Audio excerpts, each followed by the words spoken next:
우리는 삶 속에서 어려움을 만날 때 과연 하나님은 우리를 사랑하시는지 궁금해할 때가 있습니다. 저뿐만 아니라 우리가 전염병에 시달렸던 지난 몇 년 동안, 그렇죠? 그러한 질문에 대해 아마 씨름을 하셨을 것입니다. 또한 지난 시간 교회에 있던 갈등에 대해서 과연 하나님은 우리에게 관심이나 갖고 계신가, 혹은 과연 하나님은 우리 교회를 사랑은 하시는가 하는 질문들이 없지 않아 있었을 것입니다. 하지만 곰곰이 생각해 보면 하나님께서는 우리 모두를 사랑하시고 돌보신다는 결론을 내릴 수밖에 없습니다. 특히 오늘 본문의 말씀을 보게 되면 더더욱 그렇습니다. 오늘 본문의 말씀은 하나님을 섬기지 않고 우상 숭배에 쩌던 유다 왕국이 내일을 기약할 수 없는 상황에 놓이게 되는 처지가 되기 전에 하나님은 그의 종 선지자들을 보내셔서 경고의 메시지를 전하시는데, 스바냐도 그들 중 하나로서 요시야 왕 때 하나님의 말씀을 선포한 사람입니다. 스바냐는 예루살렘의 멸망을 선포하는 것뿐만 아니라 그와 동시에 소망의 말씀도 선포해 줍니다. 때가 되면 하나님께서 유다 백성을 괴롭히는 사람들을 다 내쫓아 주시고 그들 가운데 계시며 더 이상 두려워하지 않게 하시겠다고 약속해 주십니다. 요시야가 어린 나이에 왕이 되었을 때 유대의 상황은 아주 나빴습니다. 권력층과 부자들은 가난한 사람들을 압제하고 부당하게 대우하면서 돈을 모으며 착취를 했고, 백성들은 우상 숭배에 빠져 있었습니다. 그리고 그러한 상황에서 스바냐는 하나님의 말씀을 받아 심판과 회복을 선언했고, 요시야는 그러한 스바냐와 같은 선지자들의 영적 영향을 받아서 나중에 종교개혁을 할 수 있었던 것입니다. 스바냐는 요시야 왕의 영적 부흥을 일으키는데 큰 역할을 감당한 사람이라고 볼 수가 있습니다. 오늘 본문 14절을 보시면 시온에 따라 노래할지어다, 이스라엘아 기쁘게 부를지어다, 예루살렘 따라 전심으로 기뻐하며 즐거워할지어다. 기뻐하라고 3번이나 이야기하고 있습니다. 그 당시에는 나라를 잃고 기본권이 보장되지 않았던 그 민족들이 아주 많았습니다. 특히 바벨론에 의해 멸망당하여 포로가 된 나라들이 많았는데, 여기서 많은 민족들 가운데에서도 유독 예루살렘에게 기뻐하라 라고 3번씩 선포를 합니다. 왜 그렇습니까? 왜 유독 예루살렘입니까? 바로 15절 말씀에서 그 질문에 대한 답을 얻을 수가 있습니다. 여호와가 내 형벌을 제거하였고 내 원수를 쫓아냈으며 이스라엘 왕 여호와가 너희 가운데 계시니 내가 다시는 화를 당할까 두려워하지 아니할 것이라. 다른 나라들은 그대로 있지만 예루살렘은 하나님의 은혜로 다시 그 주권을 회복할 것이라는 것입니다. 그렇다는 것이죠. 스바냐는 예루살렘 사람들이 포로로 잡혀가서 모든 기본권을 박탈당한 채 압자에 사는 것과 유다의 백성이 나라를 잃고 노예가 되어 전 세계에 흩어지는 것을 가리켜 그들이 지은 죄에 대한 형벌이라고 말합니다. 하나님께서 채찍을 들으신 것이요. 죄인이 그 형벌을 다 끝나면 감옥에서 나와 새로운 생활을 시작하는 것처럼 이제 유다 백성도 형벌이 끝나 새로운 생활을 시작할 수 있다고 선포한 겁니다. 물론 이때는 그 형벌은 바벨론 포로 생활이 시작되기 한참 전인데도 스바냐는 이렇게 예언을 한 것입니다. 그런데 지금까지 형벌에 대해 선포하던 스바냐가 15절에서 이스라엘 왕 여호와가 너희 가운데 계시니라고 선포하는데, 이 의미는 이제 이스라엘의 주권이 회복될 것을 뜻하는 겁니다. 실제로 바벨론의 포로로 끌려갔던 유다 백성은 나중에 페르시아의 그 고레스 왕 때 포로 생활에서 돌아와 성전을 재건하고 예루살렘 성벽을 다시 쌓게 됩니다. 그러면서 스바냐는 계속해서 16절에서 그날에 사람이 예루살렘에 이르기를 두려워하지 말라, 시온아 내 손을 늘어뜨리지 말라라고 예언을 합니다. 손을 늘어뜨리지 말라고 하는 것은 낙심하여 자포자기하지 말라는 그런 의미입니다. 예루살렘은 두려워하지도 말고 포기하지도 말아야 한다는 것입니다. 왜 그렇습니까? 바로 하나님께서 그들을 너무 기뻐하시며 사랑하시기 때문이라는 것입니다. 이렇게 회복의 메시지를 예언하는 스바냐는 하나님이 어떠한 분이신지를 알려주고 있는 것이 바로 오늘 17절 말씀입니다. 너희 하나님 여호와가 너희 가운데 계시니 그는 구원을 베푸실 전능자이시라. 그가 너로 말미암아 기쁨을 이기지 못하시며 너를 잠잠히 사랑하시며 너로 말미암아 즐거이 부르며 기뻐하시리라 하리라. 여러분 아멘 하셔야죠.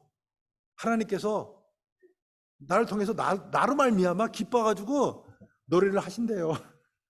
하나님은 어떠한 어려움에서도 우리를 능히 건져내는 전능하신 하나님이시라는 뜻입니다. 그런데 이 구원이라는 것은 단순히 우리가 죽어서 천국 가는 영의 구원만을 의미하는 것이 아니라 이 세상에서 우리가 당하는 모든 어려움으로부터 하나님으로부터 구해냄을 받는 것을 포함합니다. 요한계시록 21장 4절을 보시면 더 이해가 잘 되실 것입니다. 그들의 눈에서 모든 눈물을 씻어 주실 것이니 다시는 죽음도 없고 슬픔도 없고 우는 것도 없고 아픔도 없을 것이다. 이것은 전에 있던 것들이 다 사라져 버렸기 때문이다. 궁극적으로 하나님께서 우리의 모든 문제를 해결해 주신다는 거죠. Ultimately, God will resolve our problems. After all, 우리가 실수하거나 잘못해서 오는 어려움이 있습니다. 특히 하나님 말씀대로 살지 않고 자기 마음대로 결정하고 나가다가 문제가 발생하는 경우가 있는데 그것이 뭡니까? 자기 문제입니다.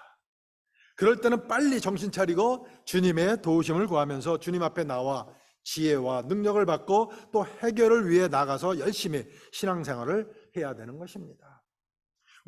우리의 삶 가운데 어려움들이 있기 마련입니다. 하지만 우리가 당하는 어려움들은 우리의 싸움이 될 수도 있고 하나님의 싸움이 될 수도 있습니다. 우리의 싸움이 되면 어떻게 되겠습니까, 여러분? 정말 고생하고 힘들어질 수밖에 없습니다. 이기더라도 완전히 지쳐 탈진하고 말게 될 겁니다. 그러나 이 어려움들이 우리의 신앙을 점검하게 해주고 우리의 연약함을 깨닫게 해주고 전적으로 하나님만을 의지하게 해줄 때 이 문제는 우리 싸움이 아니라 하나님의 싸움이 되는 겁니다. 그리고 하나님은 우리에게 그 어려움들과 싸움에서 승리를 주시는 전능하신 참 좋으신 하나님이십니다. 이렇게 전능하신 하나님께서 너로 즉 우리로 말미암아 기쁨을 이기지 못하신다고 합니다.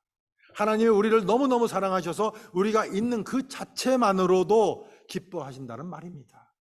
우리가 뭔가를 잘했기 때문에 기뻐하시는 것이 아니라 그냥 우리 존재 자체만으로 기뻐하신다는 겁니다. 아기를 낳고 키운 분들은 너무 잘 이해하실 수 있을 겁니다. 특히 제 집사람이 손녀딸 사바나를 대하는 것을 볼 때 이것을 잘 알 수가 있습니다. 제 집사람은 손녀가 벙글벙글 웃거나 가만히만 있어도 어찌할 바를 모릅니다. 어찌할 바를 몰라요. 또 옹알될 때 너무 즐거워하고 기뻐하는데 그것을 어떻게 말로 표현하기가 쉽지 않습니다. 이게 바로 그 말이랍니다. 너로 말미암아 기쁨을 이기지 못하시며 하나님이 우리를 바라보시며 가지시는 그 마음이라는 겁니다. 얼마나 감사합니까, 여러분? 또한 우리를 사랑하시는데 요란하고 떠들썩하게 사랑하시는 것이 아니라 잠잠히 즉 조용하게 사랑하신다고 합니다. 왜 그러실까요? 이유는 이렇게 생각해 볼 수가 있습니다. 간단합니다. 이것에 대해 여러 견해들이 있지만 제 생각과 이해로는 하나님께서 우리를 사랑하시는 그 사랑을 있는 그대로 하나님께서 표현하신다면 아마 우리는 그것을 감당하지 못할 것이기 때문에 하나님께서 잠잠히 조용히 사랑하시는 거 아닌가 생각을 해봅니다. 저나 혹은 제 집사람이 손녀가 너무 귀엽고 사랑스럽고 너무 기쁘고 좋아서 우리 손녀 사바나를 꽉 껴안는다면 여러분 어떻게 되겠습니까? 예? 너무 좋아가지고 그냥 어쩔 줄 몰라서 애를 그냥 꽉 껴안아줬어요. 아마 우리 손녀 사바나가 숨도 제대로 못 쉬고 질식할 것이 뻔합니다. 하나님이 우리를 향한 당신의 사랑을 너무 강하게 표현하시면 우리에게 안 좋을 수도 있으니까 조용히 사랑하신다는 것, 잠잠히 사랑하신다는 것이라고 이해가 됩니다. 그래서 자신의 독생자 예수님을 십자가에 내어주시기까지 우리를 그토록 사랑하시지만 조용히 잠잠히 사랑하신다고 볼 수가 있습니다. 여러분, 하나님의 사랑이 잠잠하거나 조용하다고 해서 하나님이 계시지 않은 것이 아니라 특히 하나님의 그 잠잠한 사랑은 다른 사람들을 통해 나타나기도 합니다. 어려움에 빠진 우리에게 누군가 도움의 손길을 주었을 때 그게 바로 하나님이 우리를 잠잠하게 사랑하시는 손길이라고 볼 수가 있습니다. 하나님이 직접 나타나시면 어떻게 됩니까? 우리에게 나타나셨다고 보세요. 생각해 보세요. 우리가 하나님의 얼굴을 봤다고 한번 생각해 보세요. What's going to happen if we were to see God's face? We'll surely die. 우리는 죽습니다. 하나님 볼 수가 없습니다. 하나님을 볼 수 있을 때는 죽었을 때만입니다, 여러분. 그러니 하나님께서 우리에게 도움을 주실 때 여러 방법으로 도와주시지만 말씀드린 것처럼 누군가를 통해서도 우리에게 도움을 주십니다.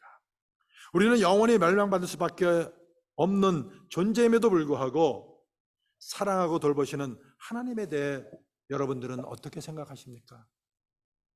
다윗이 하나님이 창조하신 것들을 보면서 지난주에도 말씀드렸죠. 사람이 무엇이기에 주께서 그를 생각하시며 인자가 무엇이기에 주께서 그를 돌보시나이까? 라고 질문을 합니다. 그런데 하나님께서 우리로 말미암아 기쁨을 이기지 못하시며 우리를 잠잠히 사랑하시는 것도 모자라서 더 나아가 하나님께서 우리로 말미암아 즐거이 부르며 기뻐하신다고 합니다. 우리로 말미암아. 사랑하는 성도 여러분, 놀랍지 않습니까? 한 번도 안 놀라시는 것 같아요. 온 우주 만물을 창조하신 하나님께서 나라는 존재, 우리라는 존재 가운데 계시며 구원을 베풀어 주시고 기쁨을 이기지 못하시고 저와 여러분이라는 존재로 인해 기뻐하시는 것뿐만 아니라 즐거워하시면서 거기다 더해서 노래까지 하신답니다. 하나님은 우리가 너무 좋으셔서 즐거워하며 노래 부르신다는 거예요. 여러분, 보통 언제 우리 노래하죠? 문제가 많이 있을 때요? 부부싸움 열심히 했을 때요? 아니에요. 즐거울 때도 노래합니다. 그렇죠? 즐거울 때. 그러니까 경제가 좋을 때 노래방이 꽉 찬다고 하잖아요. 경제가 나쁘면 노래방도 안 좋아요. 그런데 당연히 기쁠 때 우리는 노래를 부릅니다. 바로 이 마음이죠. 사실 우리가 하나님께 아무리 찬양을 드려도 부족한데 오히려 하나님이 우리를 너무 좋아하시고 기뻐하시면서 노래까지 불러주시고 우리를 사랑하신다고 말씀하니 이것이 얼마나 놀라운 일입니까, 여러분? Indeed it is amazing grace. 이것이 참으로 놀라운 하나님의 은혜입니다. 하나님께서 노래하신다는 표현은 성경 말씀 가운데 여기 처음 나옵니다. 아마 그 외에도 나오지 않는 것 같아요, 제 기억으로는. 찾아보세요. 노래하신다는 표현은 여기밖에 없습니다. 이것은 우리에 대한 하나님의 기쁨이 너무도 크시다는 표현입니다. 도대체 하나님께서는 죄로 인해서 영원히 멸망받을 수밖에 없는 죄인인 우리인데도 불구하고 우리로 말미암아 기뻐하시며 노래까지 불러주실까요? 도대체 내가 뭔데? 도대체 나라는 존재가 뭔데? 그러니 사랑하는 성도 여러분, 이제 지난 좋지 않았던 과거 우리 잊어버리시고 우리로 인해 기뻐하시고 즐거워하시며 노래까지 하시는 하나님으로 인해 우리 이제 행복한 기쁜 신앙생활을 하십시다, 여러분. 과거의 아픔 때문에 아픈 것 하나님을 생각하시면 다 이제 흘러가게 되는 것이고, 그러니까 우리 기쁘게 즐겁게 신앙생활 하십시다. 기왕에 우리 예수 믿고 구원받고 신앙생활 하기로 한 우리들, 하나님 말씀 보면 이렇게 되어 있죠. 항상 기뻐하라, 쉬지 말고 기도하라, 범사에 감사하라. 이는 그리스도 예수 안에서 너를 향하신 하나님의 뜻이라는 그 말씀처럼 여러분 우리 기뻐하십시다. 행복한 그런 신앙생활 하십시다. 그래서 탈라시 교회는 참으로 행복하게 신앙생활 하시는 그런 분들로 가득 차 있다는 그런 소문이 이 지역사회에 나기를 바랍니다. 여러분 믿습니까? 그렇게 될 줄로? 아멘. 감사합니다. 여러분 예수 그리스도의 이름으로 축복합니다. 여러분들 신앙생활 앞으로 행복하고 기쁘게 하실 줄 믿습니다. 기도하시겠습니다. 하나님 감사합니다. 하나님 저희들이 무엇이간데 저희들을 기뻐하시고 즐거워하시며 더 나아가 노래까지 불러주십니까? 아버지 하나님 참으로 감사할 수밖에 없습니다.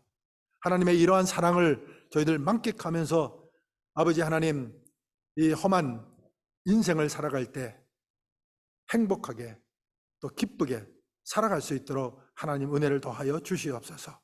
그래서 참으로 저희들 삶 가운데 여호와로 인하여 기뻐하고 즐거워하는 그러한 아름다운 신앙의 여정이 될 줄로 믿고 예수님의 이름으로 감사하며 기도하옵나이다. 아멘.